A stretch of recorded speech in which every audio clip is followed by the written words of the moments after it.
ये है GS5 Pro जिसमें 4K रेजोल्यूशन मिलती है, HDR की सपोर्ट मिलती है, 3D गेमिंग मिलती है, PSP की गेम में भी मिलती है। पर ऐसा मैं नहीं कह रहा, डब्बे पे लिखा हुआ है। मैं तो ये सब चीजें मिलती हैं कि नहीं वो चेक करने के लिए डब्बा खोल रहा हूँ। जिस डब्बे की फीलिंग बाय गॉड बहुत प्रीमियम है, और ऐसा ही प्रीमियम एक्सपीरियंस अगर गेमिंग में मिल जाए तो क्या ही बात हो जाए। उस डब्बे को खोल के अंदर से ऊपर ही 2 कंट्रोलर्स पड़े हैं, जिस कंट्रोलर की शेप और कैविटी बिल्कुल PS5 के कंट्रोलर के जैसे है। एक बारी को छोटा बच्चा बिल्कुल धोखा खा सकता है, क्योंकि दिखने में तो 19-20 का ही फर्क है। फिर निकलते हैं हमारी GS5, जिसको खड़ा करने के लिए हमें एक स्टैंड भी मिलता है। और YouTube पे लोग कंपेयर करते हैं PS5 और GS5 को, जिसके अंदर वो कहते हैं PS5 तो बहुत महंगा है, अगर आपका उसको खरीदने का बजट नहीं है तो आप इसको खरीद लो। जिस बात की कोई सेंस नहीं है। इस GS5 के अंदर सिर्फ रेट्रो गेम्स और एमुलेटर वाली गेम्स चलती हैं, बट PS5 के अपने ओरिजिनल टाइटल्स हैं। इस GS5 का साइज ओरिजिनल वाले PS5 से हद छोटा है, और जितने का PS5 का सिर्फ स्टैंड आता है ना, उतने का तो ये पूरे का पूरा GS5 इटसेल्फ आ जाता है। डिजाइन सेम होने से कोई PS5 का कॉम्पिटिटर नहीं बन जाता, क्योंकि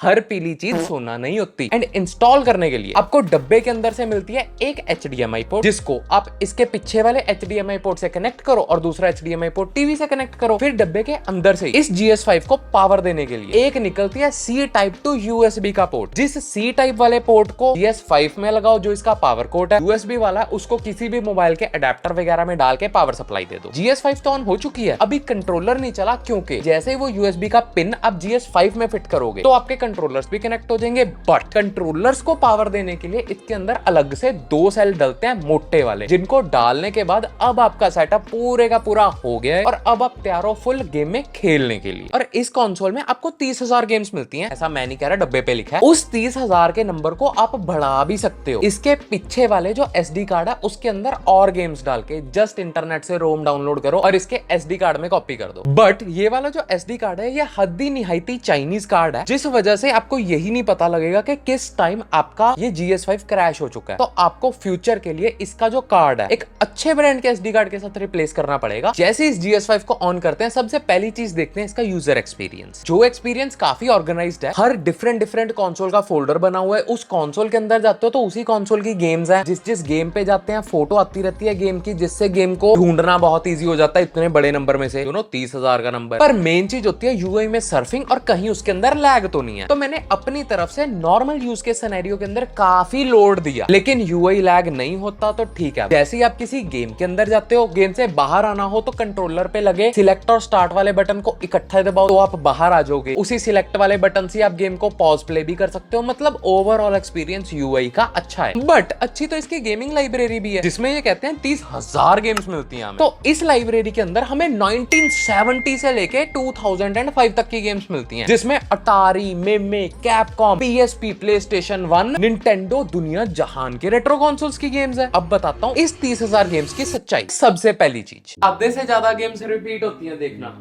street fighter, street fighter, street fighter, street fighter, street fighter, street fighter, street fighter, street fighter, street fighter, street fighter, street fighter, street fighter, street fighter. दूसरी चीज, इन रेट्रो कंसोल्स में बहुत सारी फेक गेम्स भी होती हैं, जो बस गेम का फ्रंट होता है। आप गेम को खोलोगे, गेम के अंदर जाओगे, लोडिंग करोगे और दोबारा से गेम का फ्रंट पेज खुल जाएगा। तीसरी चीज, जैसे अब ये गेम इतनी अजीब आवाज कर रही है क्योंकि ये गेम सही से इंस्टॉल नहीं हुई इस डिवाइस के अंदर, तो ये फाइल सही से नहीं डली हुई, या ये फाइल करप्टेड है। ऐसी भी बहुत सारी गेम्स हैं जो सही से इंस्टॉल नहीं हुई एंड अभी मैं जी अक चुका है मेरा, इसीलिए, जिस वजह से प्रैक्टिकली गेम खेलना पॉसिबल नहीं था।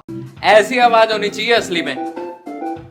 YouTube पे बहुत लोग कहते हैं कि इस GS5 के अंदर PS2 की गेम्स भी चलती हैं, क्योंकि PS2 भी 5,000 का है, ये भी 5,000 का है, तो PS2 के बजाय इसको ले लो। यही देखने के लिए मैं जैसे ही गेमिंग लाइब्रेरी में गया तो मुझे GTA San Andreas दिखी। अभी मैं चलाऊंगा अंदर से लिबर्टी सिटी। मुझे नहीं पता YouTube पे क्यों लोग पुट्ठे सीधे स्टेटमेंट देते हैं, क्योंकि इसके डब्बे पे भी कहीं पे नहीं लिखा हुआ कि इसमें PS2 की गेम्स चलती हैं। उन्होंने भी मैक्स टू मैक्स यही कहा है कि PSP की गेम्स चलती हैं, 3D गेम्स चलती हैं, और ये भी लिखा बाय द वे 4K और HDR है, जिसको अभी देखते हैं 2 मिनट में। बट इतनी बड़ी लाइब्रेरी की वजह से जौन सी गेम आपको जेन्युइनली खेलनी होती है, जिस चीज के लिए आप एक्साइटेड हो, वो गेम ढूंढने में ही अरसा लग जाता है। 30,000 में से एक गेम ढूंढना सुई ढूंढने वाले काम जैसा। पर एक बार अगर आपने वो गेम ढूंढ ली, उसके बाद आप गेम को को फेवरेट्स के अंदर स्टार लगा के ऊपर ही रख सकते हो। सारा कुछ मिल मिला के ये 30,000 में से आपको वही 200, 250, 300 गेमें बचती हैं। ऑनेस्टली आप वही 200, 300 गेमों को जानते होगे और उन्हीं को खेलने के लिए एक्साइटेड हो। तो अब फिर उनकी बात कर लें। सबसे पहले मैंने खेली रेट्रो गेम्स, जिसके अंदर कंट्रोलर का रिस्पॉन्स ऑनेस्टली अच्छा था। मैं 65 इंचेस के टीवी पे गेमिंग कर रहा था, उसे हिसाब से भी काफी अच्छी क्लैरिटी आ रही थी मेरे को रेट्रो गेम्स में। किसी तरह की कोई लैग नहीं फील हुआ। Tom and Jerry, Mario, tank वाली गेम जो कि पर्सनली मेरी फेवरेट है, मजेदार, मतलब